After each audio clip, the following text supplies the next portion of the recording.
ദൈവത്തിരുനാമത്തിന് നന്ദി നിറഞ്ഞ ഹൃദയത്തോടെ സ്തോത്രം ചെയ്യുകയും സ്തുതിക്കുകയും ചെയ്യുന്നു. കർത്താവിനാൽ അനുഗ്രഹീതരായ ദൈവമക്കളോട് ഒരിക്കൽ കൂടി ദൈവത്തിൻ്റെ വചനം പറയാൻ കർത്താവ് ഒരുക്കി തരുന്ന ഈ നല്ല സമയത്തെ ഓർത്ത് ദൈവത്തിന് സ്തോത്രം ചെയ്യുകയും സ്തുതിക്കുകയും ചെയ്യുന്നു. ദൈവദിന കേൾവിക്ക് വേണ്ടി ലോകത്തിൻ്റെ എല്ലാ ഭാഗത്തും ഇരുന്നു കൊണ്ട് വളരെ താല്പര്യത്തോടെ പ്രാർത്ഥനയോടെ അനുദിനം ആത്മീക ആലോചന സർവശക്തനായ ദൈവം നമുക്ക് ബലവും കൃപയുമായി നൽകിത്തരുമെന്നുള്ള പ്രതീക്ഷയോടെ കാത്തിരിക്കുന്ന എല്ലാ പ്രിയപ്പെട്ടവർക്കും യേശുക്രിസ്തുവിൻ്റെ വിലയേറിയ നാമത്തിൽ സ്നേഹവന്ദനങ്ങൾ അറിയിക്കുന്നു. കർത്താവും രക്ഷിതാവുമായിരിക്കുന്ന ദൈവത്തെ എല്ലാ ദിവസവും ദൈവിക വചനം തന്ന് നമ്മളെ തൃപ്തരാക്കുന്ന, നമ്മളെ ധൈര്യപ്പെടുത്തുന്ന, നമ്മളെ ബോധവൽക്കരിക്കുന്ന, നമുക്ക് ഉറച്ചു നിൽപ്പാൻ ത്രാണി തരുവാൻ ഈ വചനത്താൽ ധന്യമാക്കുന്ന നമ്മുടെ രക്ഷിതാവായിരിക്കുന്ന കർത്താവിന് നന്ദി നിറഞ്ഞ ഹൃദയത്തോടെ സ്തോത്രവും സ്തുതിയും മഹത്വവും പുകഴ്ചയും എല്ലാം കരയറ്റിക്കൊണ്ട് ആരാധ്യനും ഭയങ്കരനും വിശ്വസ്തനുമായ ദൈവത്തിന് എല്ലാ പുകഴ്ചയും കരയറ്റിക്കൊണ്ട് ഇന്ന് നാം ഒന്നിച്ച് ചിന്തിപ്പാൻ ആഗ്രഹിക്കുന്ന ദൈവിക ആലോചനയ്ക്ക് ആധാരമായിരിക്കുന്ന വേദവാക്യം യെശയ്യാ പ്രവചനം 3-ാം അധ്യായത്തിൻ്റെ 15-ാം വാക്യമാണ്. യെശയ്യാ പ്രവചനം 3-ാം അധ്യായം അതിൻ്റെ 15-ാം വാക്യം ഞാൻ നിങ്ങളെ വായിച്ച് കേൾപ്പിക്കാം. എൻ്റെ ജനത്തെ തകർത്ത് കളയുവാനും എളിയവരെ ദുഃഖിപ്പിപ്പാനും നിങ്ങൾക്ക് എന്ത് കാര്യമെന്ന് സൈന്യങ്ങളുടെ യഹോവയായ കർത്താവിൻ്റെ അരുളപ്പാട്. എൻ്റെ ജനത്തെ തകർത്ത് കളയുവാനും എളിയവരെ ദുഃഖിപ്പിക്കുവാനും നിങ്ങൾക്കെന്ത് കാര്യമെന്ന് സൈന്യങ്ങളുടെ യഹോവയായ കർത്താവിൻ്റെ അരുളപ്പാട്. പണ്ട് ആളുകൾ പറയാറുണ്ട്, ചോദിക്കാനും പറയാനും ഒന്നും ആരുമില്ലാത്തവർ. ചോദിക്കാനും പറയാനൊന്നും ആരുമില്ലാത്തവർ, അങ്ങനൊരു കൂട്ടർ, അനാഥർ. ആരെന്ത് ചെയ്താലും, എത്ര ദ്രോഹിച്ചാലും, എന്തൊക്കെ ഉപദ്രവിച്ചാലും ആരും ചോദിക്കാനില്ല എന്ന് തോന്നുന്ന ഒരു കൂട്ടം ആളുകൾ. വളരെ നിർധനരായിരിക്കാം, വലിയ കഷ്ടപ്പാടിൽ കൂടെ പോകുന്നവരായിരിക്കാം, ഒറ്റപ്പെട്ടവരായിരിക്കാം, സാമൂഹ്യപരമായിരിക്കുന്ന വലിയ ബന്ധങ്ങളൊന്നും ഇല്ലാത്തവരായിരിക്കാം, അടിമകളെപ്പോലെ ജീവിക്കാൻ വിധിക്കപ്പെട്ടവരായിരിക്കാം. അങ്ങനെയുള്ളവരെക്കുറിച്ചുള്ള പൊതുവിൽ ഒരു വാക്കായിരുന്നു. ചിലപ്പോൾ സ്കൂളിലൊക്കെ പഠിക്കുന്ന കാലത്ത് എന്തെങ്കിലും കാര്യങ്ങളൊക്കെ വരുമ്പോൾ തമാശനാണെങ്കിലും തിരിച്ചു പറയാറുണ്ട്, ചോദിക്കാനും പറയാനൊന്നും ആരുമില്ലെന്ന് വിചാരിക്കണ്ട കേട്ടോ. അതൊരു വലിയ ഫ്രേസാണ്, ഒരു പ്രയോഗമാണ്. ഈ വാക്യം വായിച്ചപ്പോൾ തത്വത്തിൽ എനിക്ക് തോന്നിയത് അങ്ങനെയുള്ള വാക്കുകളൊക്കെയാണ്. കാരണം യഹോവയായ ദൈവം, സർവശക്തനായ ദൈവം, ആ ദൈവം ചോദിക്കുകയാണ്. എന്താ ചോദിക്കുന്നത്? എൻ്റെ ജനത്തെ തകർത്ത് കളയാൻ, എളിയവരെ ദുഃഖിപ്പിക്കാൻ നിങ്ങൾക്കെന്ത് കാര്യം എന്ന് സൈന്യങ്ങളുടെ യഹോവയാണ് ചോദിക്കുന്നത്. നിങ്ങൾക്കെന്ത് കാര്യമെന്ന്. എന്നെ കേൾക്കുന്ന പ്രിയപ്പെട്ടവരെ, ഇങ്ങനെ ഇങ്ങനെ ഉത്തരവാദിത്തപ്പെടാൻ ഒരാളെന്ന് പറയുമ്പോൾ വെറുതെ ഭൂമിയിലെ ഏതെങ്കിലും ഒരു കൊച്ചധികാരത്തിലിരിക്കുന്ന ഒരു ചെറിയ മനുഷ്യനല്ല. എന്തെങ്കിലും പറഞ്ഞാൽ അത് നടപടിയിൽ കൊണ്ടുവരുവാനും തിരിച്ച് പ്രതികരിച്ചാൽ അതിന് വേണ്ട രീതിയിൽ കൈകാര്യം ചെയ്യാനും കഴിവുള്ള ദൈവം, സർവശക്തൻ, അത്യുന്നതൻ, ഈ ലോകത്തിലെ സകല കോടതികളും കൂടി ഒന്നിച്ചു കൂടിയാലുണ്ടാകുന്ന ശക്തിയേക്കാൾ അധികം ശക്തിയുള്ള ന്യായാധിപൻ, നീതിമാൻ, വിഷയത്തിൽ ഇടപെട്ടാൽ ശരിക്കും അത് കൈകാര്യം ചെയ്ത് പരിഹരിക്കാൻ കരുത്തുള്ളവൻ, ആ ദൈവം ഒരു ചെറിയ ലോകത്തിൽ തന്നെ ഉള്ള ഒരു ചെറിയ കൂട്ടർ ഉപദ്രവിക്കപ്പെടുമ്പോൾ, ഇസ്രായേലാണല്ലോ യെശയ്യാ പ്രവചനത്തിൻ്റെ പശ്ചാത്തലം, അവരെ വെറുതെ ദ്രോഹിക്കുകയും വെറുതെ ഉപദ്രവിക്കുകയും വെറുതെ പീഡിപ്പിക്കുകയും എന്ത് ചെയ്താലും കുഴപ്പമില്ല, പ്രതികരിക്കില്ല, തിരിച്ചടിക്കാനുള്ള കഴിവില്ല, തിരിച്ച് ചോദിക്കത്തില്ല, ഇവർക്ക് വേണ്ടി ആരും ചോദിക്കാനുണ്ട് വരത്തുമില്ല എന്ന് വിചാരിച്ച ഒരു വലിയ കൂട്ടം ഈ പാവപ്പെട്ടവരെ നുകം വെച്ചൊതുക്കുന്നത് പോലെ, കാൽച്ചുവട്ടിൽ ചവിട്ടി അരയ്ക്കുന്നത് പോലെ അത്രയ്ക്ക് ഉപദ്രവിച്ചപ്പോൾ പ്രതീക്ഷിക്കാത്ത സ്ഥലത്ത് നിന്നൊരു ചോദ്യം. എന്താ ചോദിച്ചത്? ഒരു വഴിപോക്കനെ പോലെ എന്തോ ഈ കാണിക്കുന്ന ഒരു മനുഷ്യനോട് ഇങ്ങനെ കാണിക്കുന്ന കണ്ണിച്ചോരയില്ലേ എന്നൊരു വഴിപോക്കനെ പോലെ അല്ല. ഈ ചോദ്യം തന്നെ പലതാണ്. ബസ്സിൽ യാത്ര ചെയ്യുമ്പോൾ രണ്ടുപേർ തമ്മിൽ ചുമ്മാ അങ്ങോട്ടും ഇങ്ങോട്ടും വഴക്കുണ്ടാകുമ്പോൾ സഹയാത്രികരായിരിക്കുന്ന ആളുകളിൽ ചിലർ മിണ്ടാതിരിക്കും, ചിലരെങ്കിലും ചോദിക്കും. എന്നെ കാണിക്കുന്ന ചുമ്മാ വെറുതെ ഞാൻ കണ്ടുകൊണ്ടിരിക്കുമായിരുന്നു. ഒരു വഴിയാത്രക്കാരൻ, ഒരു സഹയാത്രികൻ അത്രേ ഉത്തരവാദിത്തമുള്ളൂ. പക്ഷെ ഇവിടെ ദൈവം തമ്പുരാൻ ഒരു വഴിപോക്കനെ പോലെ എന്നാണ് രണ്ടുപേരും കൂടി തമ്മിത്തലുണ്ടാക്കി വഴക്കുണ്ടായിക്കൊണ്ട് നിൽക്കുന്നേ, എന്നെ കാണിക്കുന്നേ എന്നല്ല ചോദിച്ചത്. എൻ്റെ ജനത്തെ തകർത്ത് കളയാൻ നിനക്കെന്ത് കാര്യം? ആ ചോദ്യത്തിൻ്റെ ഗൗരവം, അതിൻ്റെ ഉത്തരവാദിത്വം ഞാനത് പറഞ്ഞു വരുമ്പോൾ നിങ്ങൾക്കതിൻ്റെ ആഴം മനസ്സിലാവുന്നുണ്ടോ? ഞാൻ ഈ വാക്യത്തെ നമ്മുടെ ഓരോരുത്തരുടെയും ജീവിതമായിട്ട് കൂട്ടിമുട്ടിക്കുക. നീ വീട്ടിൽ കിടന്ന് വല്ലാതെ ഞരങ്ങുവാണോ?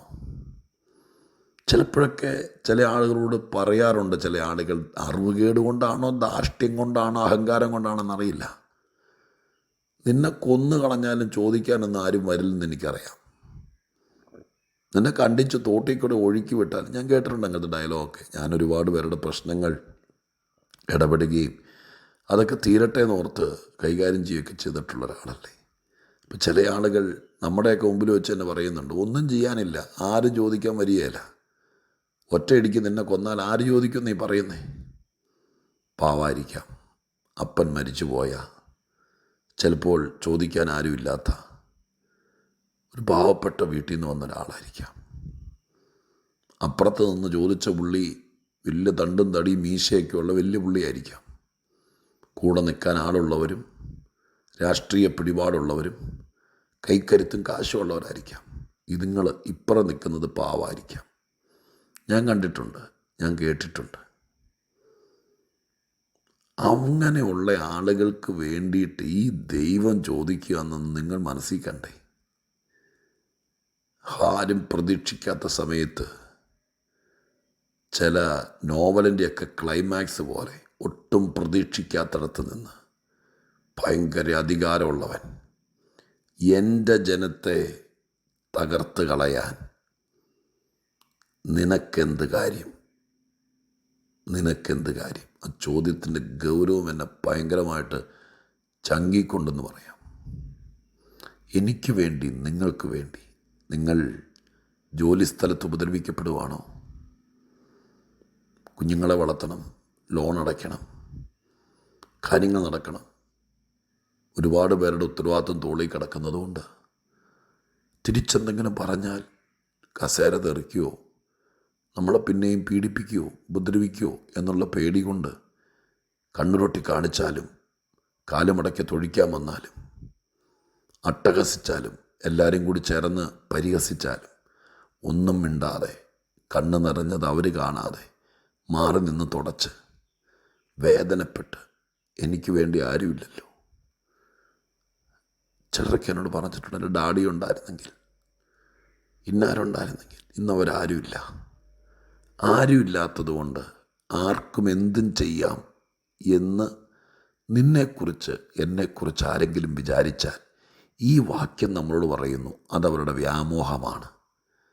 ചിലപ്പോൾ ഇച്ചിരി താമസിക്കും. ഈ ദൈവത്തിൻ്റെ സ്വഭാവം ഞാൻ എപ്പോഴും പറയുന്ന പോലെ എല്ലാവർക്കും ഉൾക്കൊള്ളാനും എല്ലാവർക്കും പിടികിട്ടാനും ബുദ്ധിമുട്ടാണ്. പക്ഷെ നമ്മൾ അടുത്തിടപെടുന്നവർക്കറിയാം, ചില താമസിച്ചേ ചോദിക്കത്തുള്ളൂ, ചില താമസിച്ചേ ഇടപെടത്തുള്ളൂ, ചില താമസിച്ചേ വിധി പറയത്തുള്ളൂ, ചില താമസിച്ചേ വരികയുള്ളൂ. ആ ദൈവത്തിൻ്റെ വേദപുസ്തകത്തിൽ നിന്ന് മനസ്സിലാക്കിയ ഒരു സ്വഭാവമാണ്. നമ്മളെ ക്ഷമ പഠിപ്പിക്കാനും വിശ്വാസം പുറത്തു കൊണ്ടുവരാനൊക്കെ കുറേയും കൂടെ നമ്മളെ നടത്തിയെന്നിരിക്കും. പക്ഷേ നാം അനാഥരാന്ന്, ആരുമില്ലാത്തവരാന്ന്, ചോദിക്കാനും പറയാനൊന്നും ആരുമില്ലെന്ന് വിചാരിക്കരുത്. ഇന്ന് നിങ്ങളിൽ ചിലർക്കെങ്കിലും ഈ വചനം ആവശ്യമായിരിക്കാം. ഇത് നിങ്ങളുടെ സ്വന്തമാക്കാം. എന്ത്? ഇന്ന് വരെയും എന്നെ ഇതുപോലെ കണ്ണീര് കുടിപ്പിച്ചിട്ട്, എനിക്കിതുപോലെ നഷ്ടം വരുത്തിയിട്ട്, എന്നെ ഇതുപോലെ കാളയെപ്പോലെ അടിമയെപ്പോലെ പണിയെടുപ്പിച്ചിട്ട് ആരും ചോദിക്കാനില്ല. ഭീഷണിപ്പെടുത്തിയും പീഡിപ്പിച്ചും ഗുരുതരമായി വെല്ലുവിളിച്ച് നിർത്തിയിരിക്കുക. ഞാനിതിൻ്റെ ഇടയിൽ കിടന്ന് വലിയ എങ്ങോട്ട് പോകാനാ? കുഞ്ഞുങ്ങളെ വളർത്തണ്ടേ, കാര്യങ്ങൾ നടക്കണ്ടേ? ഇവിടെ നിന്ന് ഇട്ടെറിഞ്ഞു പോയാൽ പിന്നെ എവിടെ പോകും? അഭയമില്ലല്ലോ. അതുകൊണ്ട് ആരും ചോദിക്കാനുമില്ല, ആരും പറയാനുമില്ല. സഹിച്ച് ഉമിത്തിയിൽ വെന്ത് നീറുന്നത് പോലെ തീർന്നേക്കാം എന്ന് വിചാരിച്ച് മനമുരുകി ജീവിക്കുന്ന ആരെങ്കിലും ഉണ്ടെങ്കിൽ നിങ്ങളും ദൈവമായിട്ടുള്ള ബന്ധം നിങ്ങൾക്കൊന്ന് ചിന്തിക്കാമോ ഒരു നിമിഷം? ദൈവം നിങ്ങൾക്ക് വഴിപോക്കനെ പോലാണോ? ദൈവം നിങ്ങൾക്ക് ഒരു നാട്ടുമധ്യസ്ഥനെ പോലാണോ? അതെയോ നിങ്ങളുടെ ജീവനും നിങ്ങൾക്കും ഭയങ്കര വില കൽപ്പിക്കുന്ന എൻ്റെ മോന, എൻ്റെ മോള, എൻ്റെ ചോരയുടെ വിലയാ എന്ന് പറയത്തക്ക രീതിയിലൊരു ബന്ധം അഖിലാണ്ട സൃഷ്ടാവായ ദൈവവുമായിട്ട് ഈ കേൾക്കുന്ന നിങ്ങൾക്കുണ്ടോ? ഉണ്ടെങ്കിൽ ഈ വാക്യം നിങ്ങൾ രണ്ടും മഷി കൊണ്ട് അടിവരയിട്ടു. ഈ ദിവസങ്ങളിൽ ഉത്തരവാദിത്തമുള്ളവൻ എഴുന്നേക്കും. ചോദിക്കേണ്ടവനോട് ചോദിക്കും. നീ കുറേ നാളായല്ലോ പീഡിപ്പിക്കാൻ തുടങ്ങിയിട്ട്. നീ കുറേ നാളാണല്ലോ ഈ ഗുണ്ടാപ്പിരിവ് പോലെ പലിശ മേടിച്ചും അല്ലാതെയും കുത്തിപ്പിഴിയാൻ തുടങ്ങിയിട്ട്. മതിയായില്ലേ?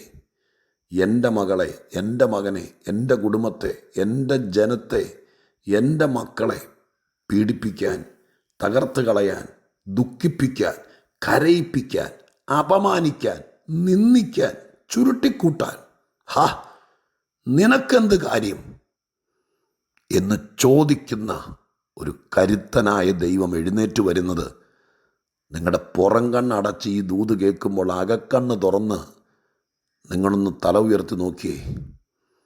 ആ വരവ് കണ്ടോ? സൈന്യാധിപനെ പോലെ നിനക്ക് വേണ്ടി ചോദിക്കാനാ വരുന്നത്. എൻ്റെ കുഞ്ഞിനെ നീ ഒത്തിരി കഷ്ടപ്പെടുത്തി, ഒരുപാട് വേദനിപ്പിച്ചു, ഒത്തിരി ഇവിടെയിട്ട് കരയിപ്പിച്ചു. ഇനി അത് നടക്കുകയല്ല. എൻ്റെ മകളെ, എൻ്റെ മകനെ, എൻ്റെ ജനത്തെ തകർത്ത് കളയാൻ, കണ്ണീര് കുടിപ്പിക്കാൻ നിനക്കെന്ത് കാര്യം എന്ന് ചോദിക്കുന്ന ഒരധികാരിയുടെ ശബ്ദം എൻ്റെ കാതിൽ മുഴങ്ങുന്നു. ആർക്ക് വേണ്ടിയിട്ടാണെന്ന് എനിക്കറിയില്ല. ഈ കർത്തൃദിനത്തിൽ ദൈവാത്മാവ് നിങ്ങൾക്ക് വേണ്ടി ഈ വചനം, ഇതിലെ ദൂത്, ഇതിലെ പൊരുൾ തിരിച്ചു തന്ന സന്ദേശം നിങ്ങൾക്ക് വേണ്ടി സമ്മാനിക്കുക. നീ കർത്താവിനോട് പറ, ഈ വചനം എനിക്ക് വേണം, ഈ ദൂത് എനിക്ക് വേണം. ഇതുപോലെ എൻ്റെ ദൈവം ചിലരോട് ഇടപെടണം.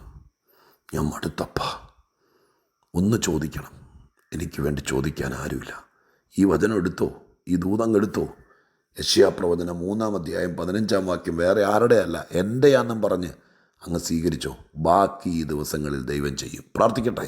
പരിശുദ്ധ ദൈവമേ, ഞങ്ങളുടെ സ്വർഗീയ പിതാവേ, അനുഗ്രഹിക്കപ്പെട്ട ഈ നല്ല ദിവസം, കർത്തൃദിവസം, തിരുവെഴുത്തിൽ കണ്ട സ്വർഗീയ മർമ്മങ്ങൾക്കായി സ്തോത്രം.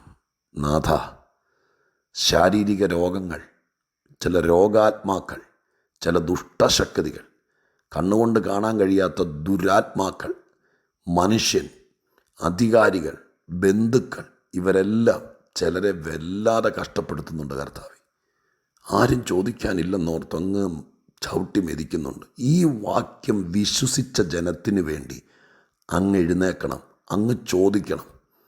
അതിൻ്റെ റിസൾട്ട് ഈ ദിവസങ്ങളിൽ കിട്ടണേ. ഈ വചനം അങ്ങയുടെ മക്കൾക്ക് ഞാൻ വിശ്വാസത്തോടെ കൊടുത്തു. അവരത് ഏറ്റെടുത്തെങ്കിൽ സ്വർഗം പ്രവർത്തിക്കും. ഞാനത് വിശ്വസിക്കുന്നു. യേശുവിൻ നാമത്തിൽ പ്രാർത്ഥിക്കുന്നു, കേൾക്കുമാറാകണമേ. ആമേൻ.